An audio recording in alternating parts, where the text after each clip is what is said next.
wabarakatuh. Selamat pagi, ohayo gozaimasu minasan. Welcome back to my channel, Desi Maulidi Channel. Dan buat kalian yang baru gabung di channel ini, selamat datang, yokoso.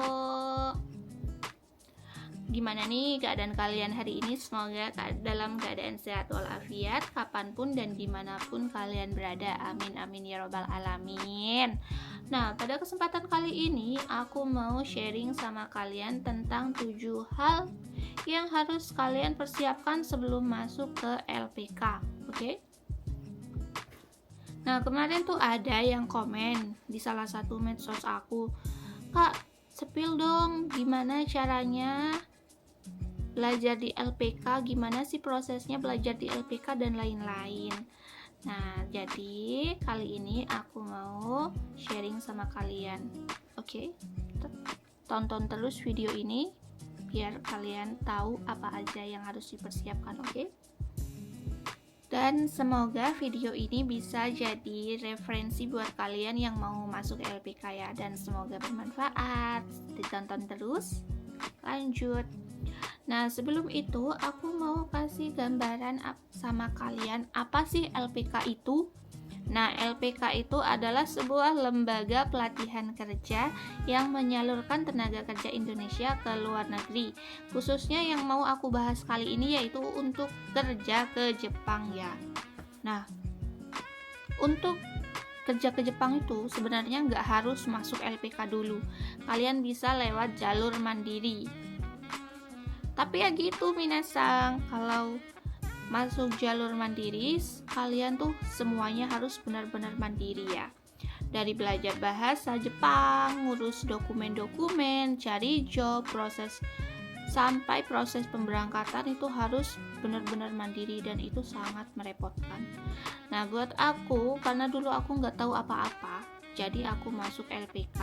Dulu tuh aku masuk ke LPK Sahabat Jepang Indonesia yang ada di Sidoarjo. Nah, LPK ini udah SO, jadi nggak dilempar-lempar lagi dari LPK 1 ke LPK 2, enggak. Aku di sana langsung. Dari pertama sampai berangkat aku di sana. Nah, di sana aku belajar benar-benar dari nol. Kecuali hiragana dan katakana ya. Di sana hiragana dan katakana itu aku udah belajar dari rumah, dan sedikit kotoba yang udah aku pelajarin dari rumah. Jadi selama di sana itu aku udah dibantuin semuanya. Tugas aku di sana cuma belajar dan belajar. Oke. Nah, jadi kita langsung aja bahas tentang apa aja yang harus kalian persiapkan sebelum masuk LPK Jepang. Yang pertama, pastinya biaya. Biaya itu yang paling penting ya. Kata orang, gak ada modal masih bisa kok usaha. Salah. Modal itu yang utama, biaya. Biaya nomor 1. Nah, yang pertama itu biaya kan ya. Biaya di sini tuh nggak sama kayak biaya untuk kerja ke Hong Kong atau Taiwan. Kalau Hong Kong dan Taiwan itu kan udah semuanya disediain sama PT ya. Nah, kalau ke Jepang itu kita tuh harus biaya sendiri. Bener-bener biaya sendiri sampai biaya keberangkatan. Tapi tenang aja, di LPK itu pasti akan ada biaya talangan, tapi nggak 100%. Ya, kalau di tempat aku itu biaya talangannya itu 75%. Nah, untuk biaya itu nggak cuma biaya tentang belajar dan sampai keberangkatan. Cigau nih, salah. Biaya yang dimaksud di sini itu adalah biaya hidup selama di asrama, biaya transportasi, biaya ujian-ujian, dan lain-lain. Untuk LPKSO rata-rata kebanyakan itu udah sampai berangkatnya itu 40 sampai 50 juta, oke?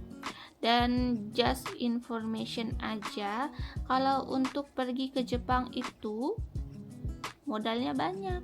Jadi harus dipersiapkan dengan matang-matang ya minasang. Lanjut, yang kedua. Yang kedua adalah niat yang kuat dan tekad yang besar. Kenapa harus niat yang kuat dan tekad yang besar? Karena dengan niat yang kuat, kalian akan menjadi termotivasi dengan apa yang kalian tuju. Kalau kalian hanya masuk LPK karena disuruh orang tua atau ikut-ikutan teman dan bukan karena kemauan sendiri, pastinya akan cepat menyerah dan semuanya akan sia-sia begitu aja. Dan dengan tekad yang besar, kalian akan bisa konsisten, fokus ke tujuan yang kalian ingin capai, tidak mudah goyah di saat proses pembelajaran di LPK meskipun hujan badai menerpa. Lebay banget. Dan dengan tekad kalian akan melakukan semuanya dengan semaksimal mungkin dan kalian tidak akan mudah dipengaruhi orang lain yang ingin mencaci maki kalian. Karena saat kita proses di LPK itu pasti akan banyak orang-orang yang mengatakan, kok lama banget sih proses ke Jepangnya, kok nggak berangkat-berangkat sih, ditipu ya gitu. Pasti akan banyak perkataan seperti itu, yang itu akan membuat kalian pusing, sedih, dan down. Dan itulah pentingnya niat dan tekad.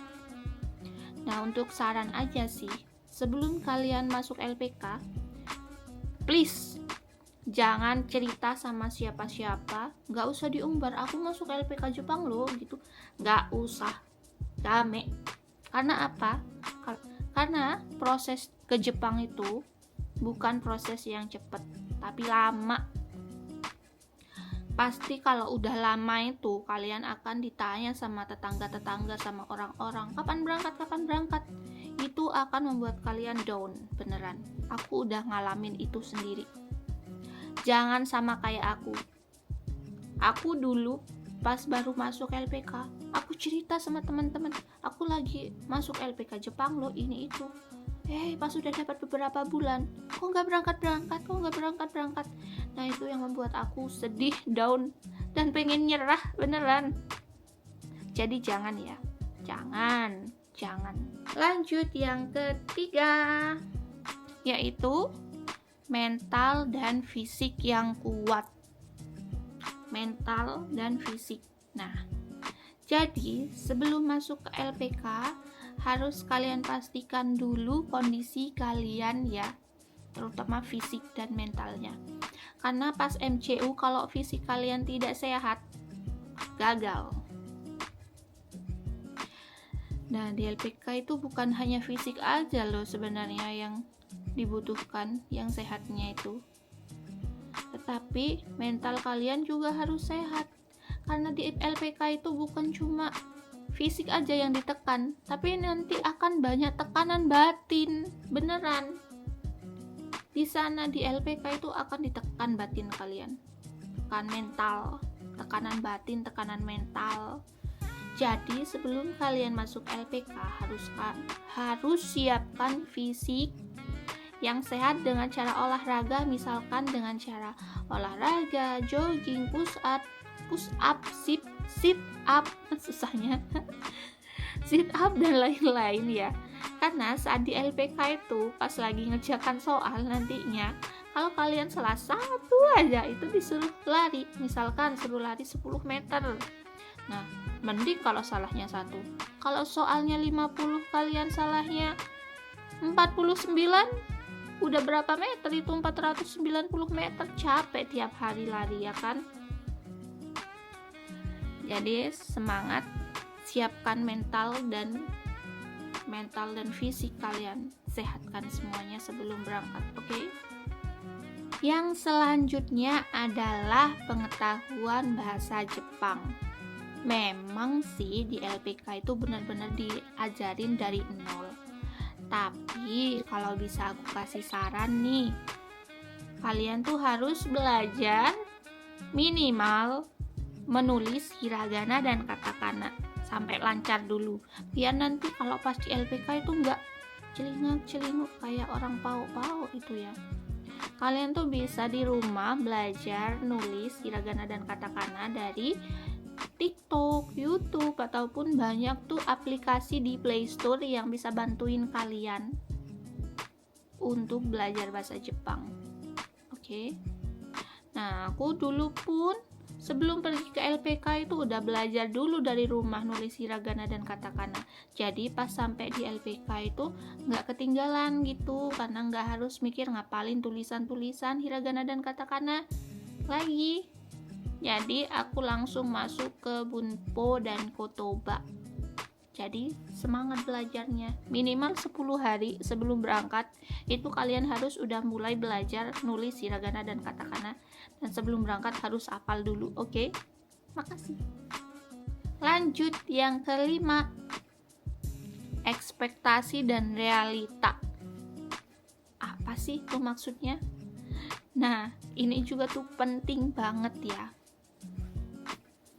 Kalian sebelum pergi ke Jepang itu jangan sampai makan brosur LPK. Nah, kebanyakan kan LPK bilang kerja ke Jepang itu gajinya 20-40 juta. Udah pernah baca brosur LPK Jepang yang katanya gajinya 20-40 juta? Dan kalian percaya? Jangan ya dek ya, jangan ya. Banyak banget tuh brosur LPK yang katanya gaji di Jepang itu gajinya 20-40 juta. Nah itu enggak kayak gitu ya minasang. Jadi gaji di Jepang itu sama kayak di Indonesia. Misalkan di setiap daerah itu kan beda-beda UMR-nya. Nah di Jepang itu sama aja, UMR-nya beda-beda. Kalau di Tokyo ya pasti tinggi, tapi kalau di pinggiran gitu ya biasalah. Emang sih ada yang gajinya 40 juta, tapi kan untuk pemula kayak kita yang hanya lulusan SMA itu kayaknya muri deh ya. Muri, bahasanya udah pas-pasan, udah baru pengalaman pertama kerja ke luar negeri, ya nggak mungkin lah. Kalaupun ada gaji 40 juta itu paling yang kerja di laut, yang untuk lulusan SMA kerja di laut itu emang sih gede gajinya, tapi kan resikonya. Tahu kan laut Jepang itu ombaknya, wow, kalau udah ada badai gede banget. Kalau kalian jatuh terlempar dari kapal udah dibuang, nggak bakalan dicari gimana. Jadi intinya jangan sampai termakan brosur LPK. Oke. Yang keenam adalah turunkan ego kalian. Kalau sebelumnya kalian egonya masih tinggi, pas masuk LPK tolong turunkan ya. Karena nanti kan kalau masuk LPK pastinya kalian masuk asrama tuh. Nah, di asrama itu banyak teman-teman baru kita yang datang dari berbagai daerah, yang kadang notabene-nya itu nadanya tinggi, sifatnya beda, cara pikirnya beda. Nah, kalau kalian gak bisa mengimbangin mereka, nanti kan kalian egonya masih tinggi tuh, berantem lah kalian tumbuh-tumbuhan. Emangnya kalian mau dikeluarin gara-gara berantem sama teman LPK? Udah jauh-jauh datang ke LPK, malah pas sampai sana dikeluarin gara-gara berantem. Gak mau kan, udah hilang itu banyak biaya kalian. Jangan sampai. Tolong turunkan egomu untuk masa depan yang lebih baik. Yang ketujuh adalah kenali LPK yang kalian pilih untuk belajar. Nah, karena salah LPK itu akan menjadi sebuah bumerang besar buat kalian, oke? Jadi, kenapa kita harus memahami LPK sebelum masuk? Nah, kalian tuh harus tahu itu LPK SO, swasta, I'm Japan, atau yang lainnya. Kalian juga harus tahu program apa yang ada di LPK tersebut, entah magang, entah Tokutegino, atau apa yang lain. Pastikan banyak tuh visa-visa ke Jepang. Nah, kalian juga harus mencari informasi kalau LPK itu udah benar-benar memberangkatkan siswa-siswanya ke Jepang atau belum. Nanti kalian cuma kena kemakan brosur yang di jalanan. Jangan ya dek ya. Kalau masih belum jelas tolong diselidiki lagi biar kalian gak kena tipu ya. Nah, karena sekarang tuh banyak banget LPK yang nipu-nipu para siswanya, katanya mau berangkat tapi pas udah dibayar proses pemberangkatannya malah diundur-undur terus, ternyata itu cuma tipuan. Gimana dong, kan sayang banget, pasti nangis orang tua kalian kalau udah bayar berpuluh-puluh juta terus kena tipu. Udah, jangan sampai kalian tertipu ya. Semoga kalian yang mau proses ke Jepang mendapatkan LPK yang terbaik, yang udah top pokoknya LPK-nya, yang udah bisa memberangkatin siswa-siswinya ke Jepang. Oke? Nah, jadi itu yang bisa aku kasih tahu sama kalian. Semoga video ini bisa bermanfaat buat kalian yang ingin bekerja ke Jepang dan semoga sukses buat kalian semua. Amin ya Allah. Semangat belajarnya ya, karena apa yang udah kita usahakan pasti akan ada hasilnya. Bismillah yuk, bismillah bisa. Ayo susul aku ke Jepang. Ya udah, videonya cukup sampai di sini aja ya. Kalau video ini bermanfaat buat kalian, jangan lupa like, komen, dan subscribe. Arigatou gozaimashita. Wassalamualaikum warahmatullahi wabarakatuh.